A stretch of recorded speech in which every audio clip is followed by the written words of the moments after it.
ZipRecruiter.com/Mike. That's ZipRecruiter.com/Mike.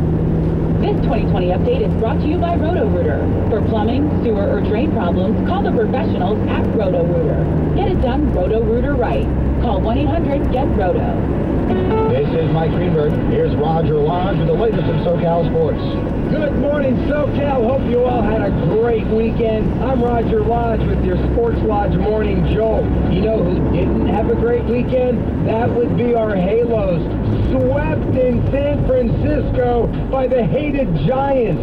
3-2 on Friday, 5-4 on Saturday, and then yesterday, oh my goodness, Jared Weaver. The lineup today in the first pitch, that one is hit well to right field. Going back is Bo Calhoun. He's looking up, and that ball is gone. Aoki's first home run of the season comes on the first pitch thrown today by Jared Weaver. Wow, it's the 1-1. This is lifted and hit well into right field. It's out by the wall in right field, and that ball is gone. Weaver is off to a tough start today. Back-to-back homers to start off the ballgame. He's thrown 4 pitches, and 2 of them have left the ballpark. Angels have lost 3 straight, 5 out of 7, already 7 games back of the streaking Houston Astros, who have won 10 straight. Let's discuss Angels baseball later in the Sports Lodge. You guys catch that Clipper win over the Spurs on Saturday night? Incredible basketball game. 31 lead changes, 16 ties, and 1 prayer answered for CP3. Ball against Green. Will go off at the hole. Put it up off the glass.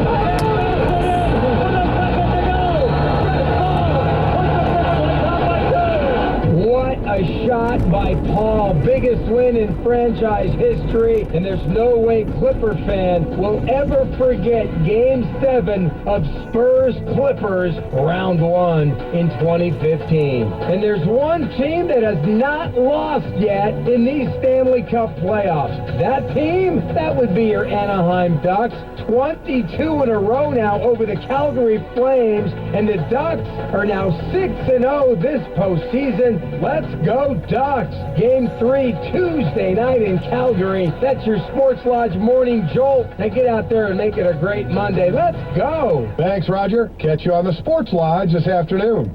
I'm here at Rennick Subaru in Fullerton with James Rennick. James, my son loves baseball. He plays it all year round. Sounds like a smart kid. He's got good parents. Go on. He and his team were playing loose and out of their minds, and I asked him about his team, and he said some kids play basketball or whatever's in season, and baseball is just the next thing to do for them. That sounds about right. Yeah, that's what I thought. Then he said he and his guys play like they're going somewhere. They're out to have fun, and at the same time, they're playing with purpose. Yeah, what do you make of that? Sounds like the family that owns a Subaru. They don't just back out of the driveway and into autopilot. They head out to their fun and with a purpose. Yeah, fun with a purpose. I like that. That's what Rennick Subaru is all about. So, play like you're going somewhere. Sounds like the family that owns a Subaru. They head out to their fun and with a purpose. That's what Rennick Subaru is all about. Get into Rennick, get happy, and drive on. Go to RENICK Subaru.com. Bada bing. Pechanga Resort and Casino is the place to experience it all. Pechanga is California's largest and most exciting casino with more slots, the most jackpots, and the largest poker room and state-of-the-art bingo. And with our 4-diamond resort, the hottest nightlife and comedy, first-class dining, an amazing spa, and award-winning golf course, and now with an incredible new lobby and restaurant, Pechanga really does have it all. Experience it all at Pechanga. Book your Pechanga experience today at Pechanga.com, just off the 15th freeway in Temecula. This is Rich Eisen, proud to be a member of the AM 830 team. This is the only place for the latest Angels news. Angels Radio, AM 830 KLAA. Orange County, Los Angeles. Does your furnace need repair? Your house need cleaning? Or maybe you're ready to update your kitchen, big or small. Whatever your home improvement need, log on to handyman123.homeadvisor.com. Home Advisor is a free online resource with instant access to top-rated remodelers, maids, handymen, roofers, and many other home contractors. It's easy and it's free. Just go to handyman123.homeadvisor.com. Handyman123.homeadvisor.com. That's handyman123.homeadvisor.com. Spring has sprung. Ice is getting cut for the playoffs. Grass is getting mowed for the new season. So it's time to get to the Monkey Sports Superstore in Irvine. Gear up with top brands in baseball, hockey, and lacrosse like Easton, Rowland, Wilson Marini, Warrior, and SPX. Shop apparel from Nike, Under Armour, and Pepper Foster's Monkey Sports apparel line. Visit the Monkey Sports Superstore at 1962 Barranca Parkway or online at monkeysports.com/Irvine. The Monkey Sports Superstore on Barranca Parkway. Hockey, baseball, lacrosse. It's time now for the Rich Eisen Show on AM 830 KLAA. This is the Rich Eisen Show. Here we go now. The Rich Eisen Show. Download and podcast at richeisenshow.com. The general manager of the Tampa Bay Buccaneers, Jason Licht. So then what makes you sure that Jameis Winston was the right choice at number 1 overall for the Bucs? We really liked him on tape. He was the right fit for us. But then, we obviously have to do the background. And you have to do that with any player. And with Jameis, there's a lot of boxes we needed to check. And as we were not just getting more and more comfortable with him, but we were getting more and more confident. The Rich Eisen Show. Pharaoh. Dude, did you just pronounce the word Pharaoh? Pharaoh. Pharaoh. Today's guest, star of the blockbuster film The Avengers: Age of Ultron, actor Jeremy Renner, NFL Network draft analyst Mike Mayock, from the MMQB and Sports Illustrated, Peter King, plus former Green Beret and Newark Seattle Seahawks Nate Boyer. And now, he works with two Mr. Irrelevants every single day of the week. It's Rich Eisen. Hey everybody, welcome to the Monday post-NFL Draft, post-Mayweather Pacquiao edition of the Rich Eisen Show, coming to you live from the DirecTV studios in downtown El Segundo, California. Fresh back from the Windy City, the second to none city, certainly when it comes to hosting an NFL Draft. Pleased to be with you here before we go to New York City for the next 2 days. It is a multiple time zone situation for all of us here. Chris Brockman, Chris Law back with me here in the studio. You guys okay? You know where you are, that your time zone? Because when we discussed, as a television audience is now rejoining us after we took a 4-day hiatus, if you will, from our television portion of the simulcast, where we did radio only from Chicago. You were concerned about flying from Chicago to Los Angeles, then to New York, then back to Los Angeles. So are you guys hydrated? You ready to go? I can't have you cramping in the middle of this conversation, okay? You guys are fine? We're good to go. Okay. You're good? Rich, I'm a gamer. Are you okay? I'm like CP3. Well, here's what you need to do. You could be like CP3 and carry this team when it needs it most. Although I will take that role. Right. I will Your take that name's role. on the show. No. That's not what this is about. I just feel I think I'm more comfortable in that role. Okay. You can take the role of everybody despising you after you clinch your way to a 48th career victory. And everybody will pay $100 a pop. Do I get the $180 million paycheck? You do not. Oh, all right. Damn. That you do not. And Law, you can take the role of American Pharaoh. Yeah. Or is it American Pharaoh? American Pharaoh. Yes, the winner of the Kentucky Derby. That's going to happen all day today, right? All day today. Okay. All day today. I mean, it's at least another 2 weeks till the Preakness, and then 2 weeks. And then if American Pharaoh wins in the Preakness, then that's a 3 weeks interim between the Preakness and the Belmont Stakes, where it's possible that there could be a Triple Crown winner named American Pharaoh. American Pharaoh. So Right. this has summer legs, is what we're saying. Oh, this has got summer legs. Okay. This may have fall legs. This could have, I mean, again, if there's a Triple Crown winner named American Pharaoh, this can Pharaoh. This can go on forever. In my defense. No, there's no defense. The O is before the A. Fine. I'll accept that for the moment, but in the meantime, we'll have our fun with the Kentucky Derby winner from Saturday. So, in terms of living up to the hype, a third day of an NFL draft really can't, because there's not much hype when it comes to rounds 4 through 7 after 2 nights of a draft in a 3-day draft as it is now and has been for a few years.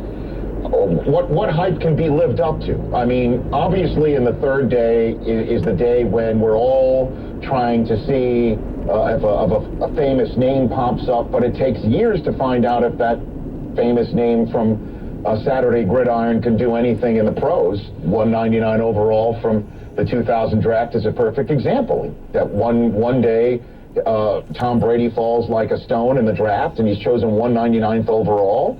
And then 15 years later, he's a four-time Super Bowl champion who wings his way from the Kentucky Derby and has a conversation with Jim Gray before prize fight that everybody's talking about more than the prize fight.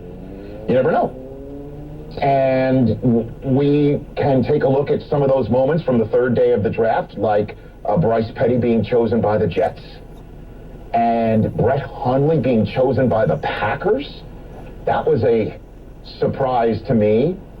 That was definitely not one of the teams on the radar screen of Jim Morrow when he was sitting here on this set exactly 1 week ago today, telling us keep an eye out for Brett Hundley to be chosen late second, early third. He mentioned he mentioned Chargers, he mentioned Cowboys, he mentioned Rams, Chargers. Didn't mention Packers. We'll talk about this with Mike Mayock, my draft compadre, when he joins us at the bottom of the South. Peter King will join us at the bottom of hour two, right there in the middle of hour two, talking about maybe what was in his MMQB, talked quite a bit about the Tampa Bay decision, and then the Cowboys' decision to choose Randy Gregory, 60th overall, last kid in the green room for a reason, with all the red flags surrounding him, popped for marijuana at the combine, and according to all reports and all discussions, that's definitely not the only time he's been popped for something he shouldn't have been taking. And the Cowboys go and choose him with Greg Hardy, who's on Twitter, or says he's off Twitter because he made what somebody said with Gregory and with Hardy, made a joke about that. He said he made some awful Twin Towers joke on Twitter, as if there should be any joke in that regard. I mean, what are the Cowboys thinking?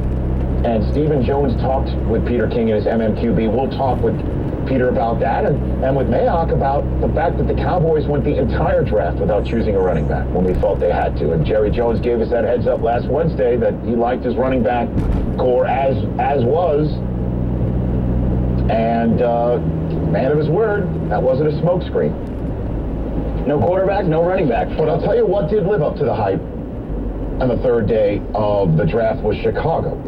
Because in previous drafts for the third day, right around the fifth, sixth round, invariably the NFL Network broadcast is showing somebody in the mezzanine of Radio City Music Hall asleep.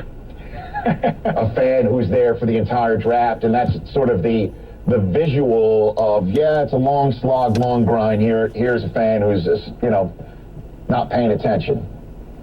And the third day of this draft, the fans were more than engaged. There were 250,000 fans in Grant Park on a beautiful 70-degree day, just hanging out.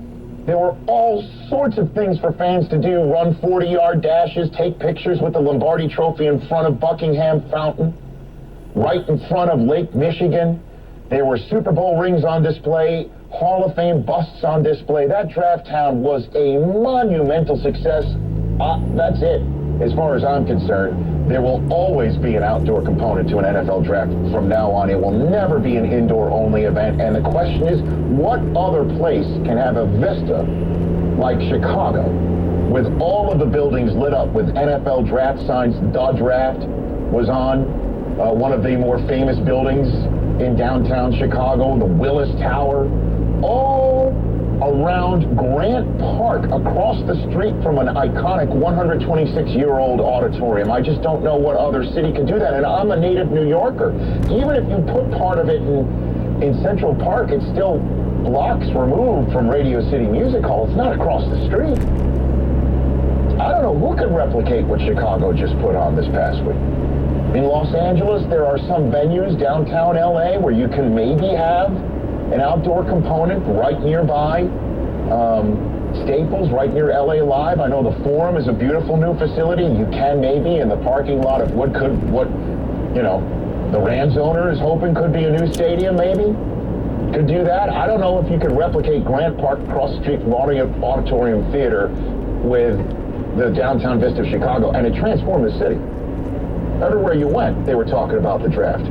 Places you go in for a meal, they're like, we'll send you something to eat if you guys need. And there's nothing more of self-loathing than hosting 256 picks of a draft and having pizza just sit right there. I mean, But it was pretty good pizza. holy crow. Malnati sent us pizza. Unbelievable stuff. So that lived up to the hype. Then Game 7 of the Spurs and Clippers beyond lived up to the hype. What an incredible game that was. You were there, right, Brock? I was there. What was that Front like? and center. It was unbelievable. Wait, hold on a minute. Front and center where? Front and center in the 300. Okay, Yeah. front and center makes it seem like you're Larry David, maybe tripping up Tim Duncan as he goes to the scorer's Definitely not. I definitely was in the 300 level with a friend of ours. Oh, good. I actually lost a Marcus Mariota bet, so I had to pay. Were you with Jill? Did you No. I went to our friend Eric. Okay. And man, it was an NBA Finals type atmosphere. When Chris Paul hit the game-winning shot, it was reminiscent of those great Robert Horry moments, Larry Johnson moments at the end, where just the roof came off the building. You know, you talk about the fight of the night. The fight of the night was this game. Oh, this was no doubt. These guys exchanging heavyweight-style blows just back and forth. Chris Paul, unbelievable. Blake Griffin, a second triple-double in the series. Just fantastic, and it's a shame that this had to be a first-round series because, man, this was worthy of an NBA Finals. Well, and I know that Steph Curry was just named in the last half hour the MVP of the NBA, and we have been pounding the table for him for weeks, months. I always thought he was the MVP with all due respect to Harden and Westbrook and LeBron. And the Warriors are already up 1-0 over Memphis. They started their semifinal series in the Western Conference yesterday. But you have to wonder if that is the toughest out in the Western Conference that the Clippers just dispatched. You have to wonder. Defending champs, Greg Popovich, all-world, all-timer in Duncan, Kawhi Leonard, Defensive Player of the Year. You have to wonder if the Clippers just got past their toughest opponent. Now, that said, here comes James Harden and the Houston Rockets starting tonight. And Chris Paul is not mentioned with any of these. I don't know if you have the full breakdown of the voting, Brockman. I know Harden finished second and Curry won it with 100 votes, I believe. He had 100 of the 130 first-place votes. Yeah, Harden had 25 first-place votes, and LeBron James got 5 first-place votes. Do you have the 4th, 5th, 6th? Do you have it broken down all the way? I don't know if that's been released yet. Yeah, Russell Westbrook was 3rd with 352 points. Anthony Davis, Chris Paul was 6th. There you go. There you go. Chris Paul has an opportunity in front of him right here. He has an opportunity right here, right now, to throw his name into this ring of Harden, and throw his name into this ring of Westbrook, LeBron, to go ahead and say, I have this ability. I am an MVP of this league. He has got this shot. Because next up is Harden, after that could be Curry, and after that could be LeBron. Or Derrick Rose, whose name gets mentioned more than Chris Paul. MVP. Or the Wizards. I am impressed with Washington. Okay? I mean, they're one up on Atlanta now. And the Cavs-Bulls series minus Kevin Love for the duration and minus J.R. Smith for the first 2. That starts tonight. Yeah. We'll see. But that lived up to the hype. No doubt. And then the run for the roses came. Hank Goldberg came on Friday's show. That was Hank that just called in about 2 minutes ago, by the way. Well, was he scheduled to be on the show today? He wasn't scheduled to be on the show. He just wanted to let you